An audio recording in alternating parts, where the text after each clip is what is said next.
Assalamualaikum warahmatullahi wabarakatuh. Nama Giarto, NPM 0817011042. Di sini saya akan menjelaskan terkait hukum acara Mahkamah Konstitusi, terkait hukum acara pembubaran partai politik. Di sini ingin saya jelaskan diantaranya yaitu terkait pengertian partai politik. Partai politik merupakan sebuah organisasi yang bersifat nasional dan dibentuk oleh sekelompok warga negara Indonesia secara sukarela atas dasar kesamaan nasional dan kesamaan kehendak dan cita-cita untuk memperjuangkan dan membela kepentingan politik anggota masyarakat, bangsa dan negara serta memelihara keutuhan NKRI berdasarkan Pancasila dan Undang-Undang Dasar Republik Indonesia. Dasar hukum tercantum dalam pasal 1 Angka 1 Undang-Undang Nomor 2 Tahun 2011 tentang perubahan atas Undang-Undang Nomor 2 Tahun 2008 tentang partai politik. Kemudian pengertian pembubaran terdapat pada pasal 41 Undang-Undang Nomor 2 Tahun 2008 tentang partai politik bab Romawi 17 pembubaran dan penggabungan partai politik. Kemudian partai politik bubar apabila 1. Membubarkan diri atas keputusan sendiri. 2. Menggabungkan diri dengan partai politik lain. 3. Dibubarkan oleh Mahkamah Konstitusi.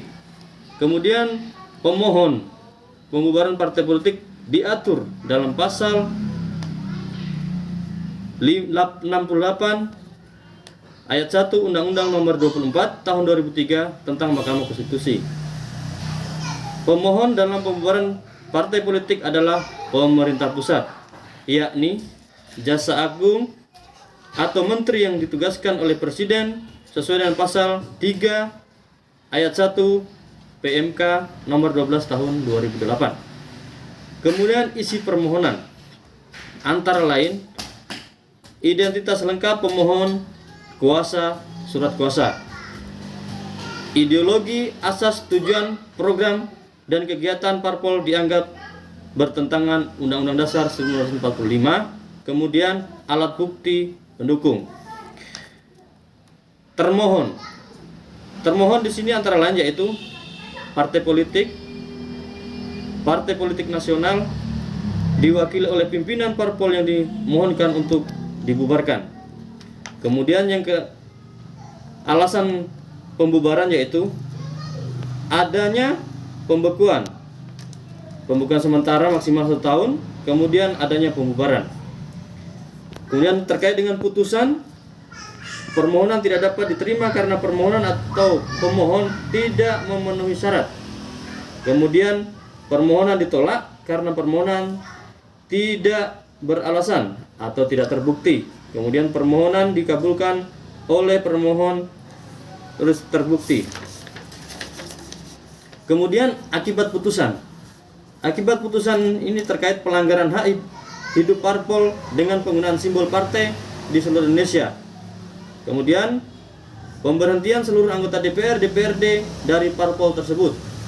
Kemudian pelarangan mantan pengurus parpol untuk melakukan kegiatan politik. Kemudian yang berikutnya pengambil alihan negara atas kekayaan parpol akibat bukan pembubaran parpol berupa pemberhentian seluruh anggota DPR dan DPRD dari parpol tersebut tidak berlaku bagi presiden dan wakil presiden yang diusung parpol yang bersangkutan karena berdasarkan Undang-Undang Dasar telah diatur mekanisme pemberhentian presiden dan wakil presiden. Demikian sedikit pemaparan dari saya. Apabila ada dan kurangnya mohon dimaafkan. Wassalamualaikum warahmatullahi wabarakatuh.